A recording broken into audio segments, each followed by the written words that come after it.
Hi friends, happy Friday. I got some new glasses, so I thought I would try them out.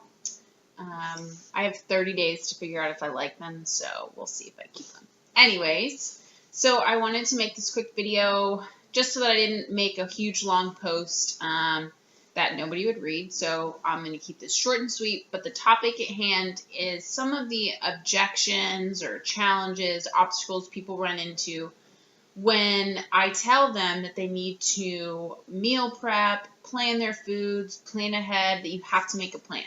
So obviously, you can probably guess it. The number one is I don't have time.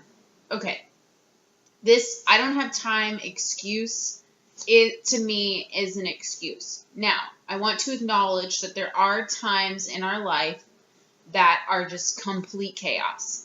And you are in a situation where it's just survive until the week ends. That's not what I'm talking about.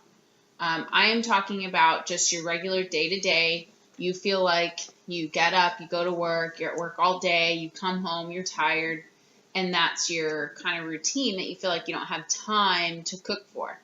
So when somebody tells me that, what I challenge them to do is write out to the half hour everything that they do all day. What time do you wake up? How many times do you snooze? If you're anything like me, it's like 5 times, so don't feel bad.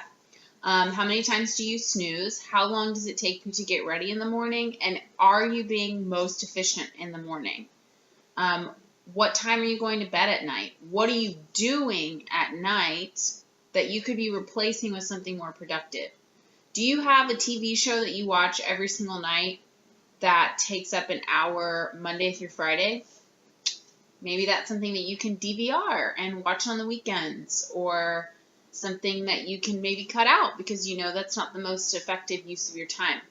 So challenge yourself to sit down, write out to the half hour everything that you do throughout the day and how long it takes you to do that. That's number one. Number two is I don't like to cook. Okay, this one is a little bit more challenging, but I will say that I also didn't like to cook before.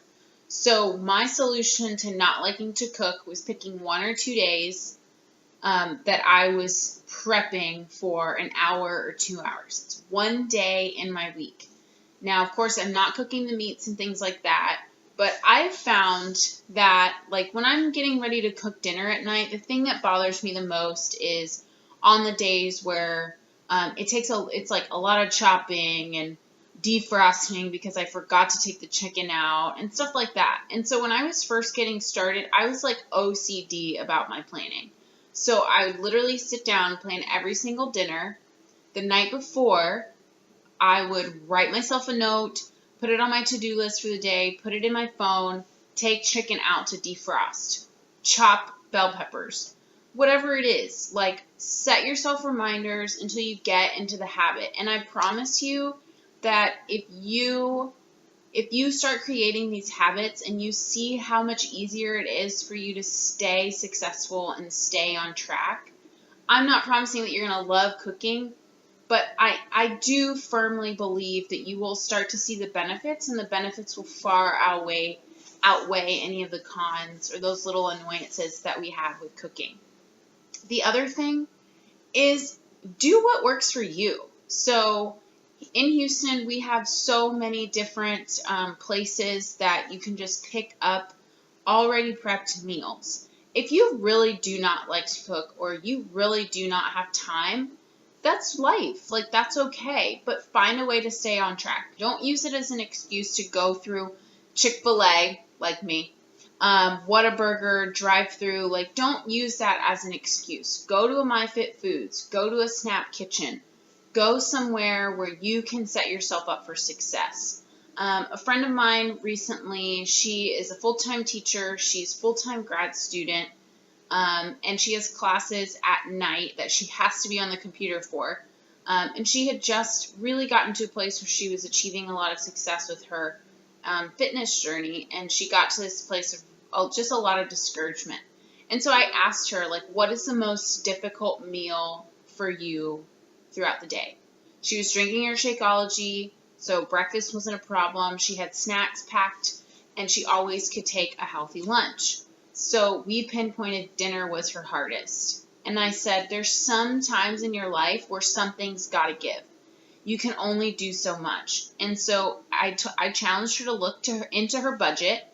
Can you budget however much it is to buy MyFitFoods Monday through Friday? Can you afford to put that into your budget? And she could, so she did it. And she started to feel so much better because she didn't feel like she was letting her circumstances dictate her goals. So challenge yourself to think about those things too. The third biggest thing that I hear is I get bored of eating healthy. I just repeat the same thing, chicken, over and over again. There are so many Pinterest boards on 21-day fix approved meals. There are blogs. And if you're not somebody who likes to blog or spend all that time, message me. Send me a message. Get the Fixate cookbook. It has 100 different recipes in there that are fantastic, and even my husband likes them, so they are good, and it's a great way to get your spouse or boyfriend to start eating healthy with you too. What else? There are just tons of cookbooks and resources out there, and my point is that any objection that you have, I challenge you, when you hear yourself coming up with an excuse, stop yourself and ask yourself, is this valid? Or am I just coming up with excuses? Like, am I just getting in my own way? So today is Friday. If you're anything like me, you're not going to be sitting down planning any kind of nothing today. You're just going to relax, enjoy your weekend. But tomorrow morning when you wake up, if you have a slow morning, take some time. Or Sunday afternoon and evening. Really be intentional about your planning, you guys, because if you don't give time to plan, you really are not going to be successful with your nutrition and setting time aside to get prepped and planned. So if you have any extra tips or any extra challenges that you've run into and you need some help trying to come up with a solution, please comment below or send me a message. I would absolutely love to help you with that. Okay, I'll talk to you guys later and have a great weekend. Bye.